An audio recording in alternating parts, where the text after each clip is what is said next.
My name is Emily, and this is the story of how the love I thought would last forever shattered before my eyes.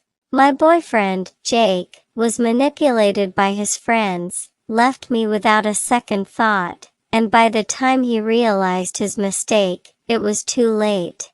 Jake and I had been together for 2 years. He was always the playful, fun, and passionate type.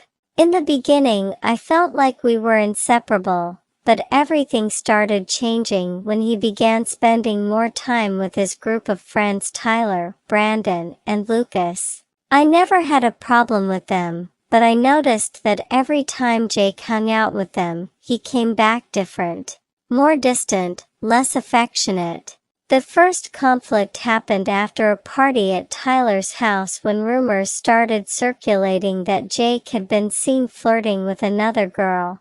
I trusted him, gave him space to explain, but he just laughed and said they were made-up stories. Even so, something inside me already sensed that things were slipping out of my hands. A few weeks later, he started treating me differently. It took longer for him to reply to my messages, he wouldn't return my calls, and whenever I asked, he said I was overreacting. I tried not to let it bother me, but my intuition screamed. Then came the second incident. One day, out of nowhere, he told me he wanted a break. I didn't understand. I asked why, and he vaguely said he wanted more freedom, that he felt trapped in a relationship. I knew immediately those words weren't his. They were Tyler's, Brandon's, and Lucas's, the ones who constantly told him he was wasting time with me, that he should be enjoying life. I cried, begged him to at least think it over, but he was cold. He said he didn't want to anymore, turned his back, and left me there, alone. The following days were hell for me. And worse, I started hearing that Jake was going out with other girls. I tried to ignore it, but social media made everything painfully clear. Pictures of him at parties, with different girls, enjoying himself as if he had never loved me. One day, by chance, I ran into him and his friends on the street. I was with some of my friends, and he acted like he didn't even know me.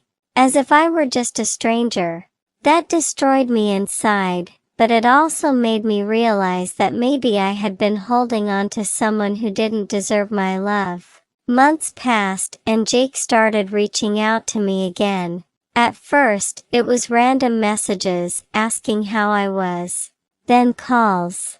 I ignored them, but one day, he showed up at my door.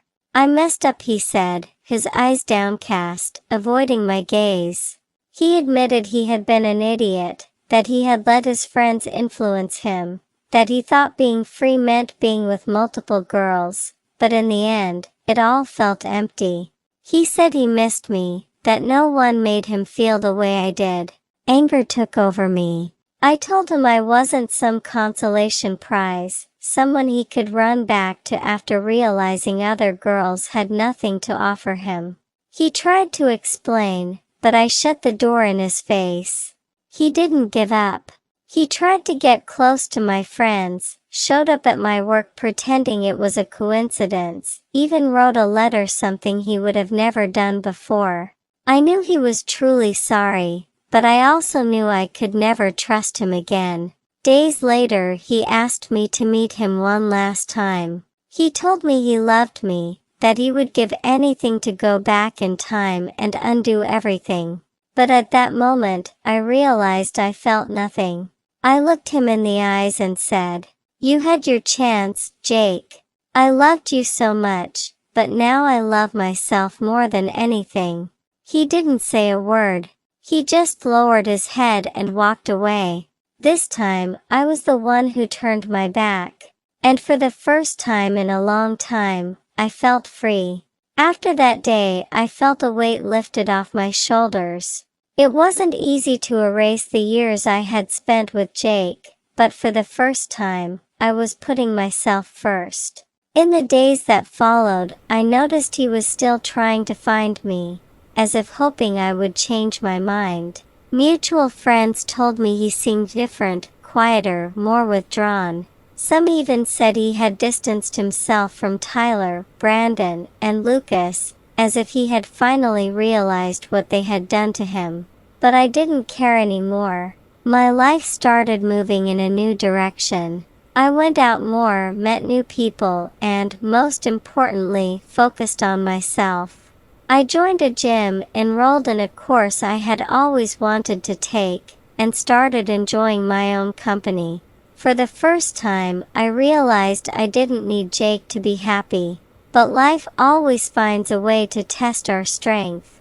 One random night, months after everything, I went out with some friends to a new bar in town. We were laughing, talking, when suddenly I felt someone staring at me. My heart skipped a beat, as if it already knew who it was before I even turned around. Jake was there. He looked different. Thinner, with a more tired expression, but at the same time, there was something about him that made me realize he had matured. He hesitated before approaching me, but in the end, he gathered the courage and walked up to me. "Emily, can I talk to you?" I could have said no. I could have turned my back and acted like he didn't exist. But somehow I knew I needed to hear what he had to say. We moved to a quieter spot, and he took a deep breath before speaking. "I just wanted to say thank you," he said, catching me off guard. "You were right about everything. About my friends, about how I treated you, about how I was a complete idiot.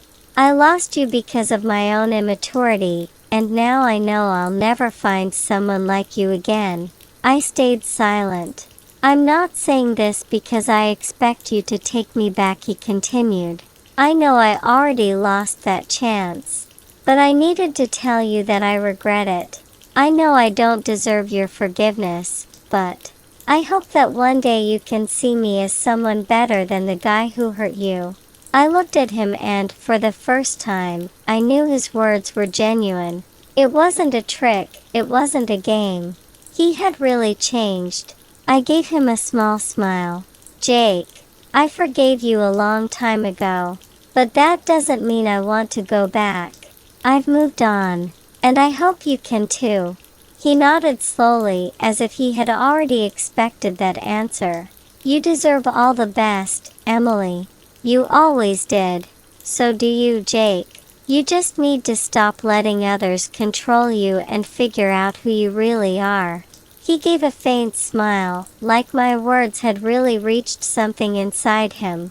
And then he walked away. This time, there was no sadness, no desperation, no pain, just acceptance. I returned to my friends feeling like that chapter had finally closed. I didn't need to look back anymore because the future I was building was mine alone. And it was beautiful. After that conversation with Jake, I felt at peace for the first time in a long time. I didn't need an apology to move on, but hearing it from him confirmed that I had made the right decision. Sometimes people only realize the value of what they had once they lose it. And when that happens, there isn't always a way back. I loved Jake with everything I had, but he chose to leave me, and I chose not to be his option when he realized his mistake. Life goes on, and I have learned to put myself first. And you, what would you do in my place? Would you forgive and give a second chance, or would you do as I did and move on? Tell me in the comments. Don't forget to subscribe to the channel for more amazing stories, leave a like to help the video reach more people, and most importantly, share it with your friends. It makes all the difference. See you next time.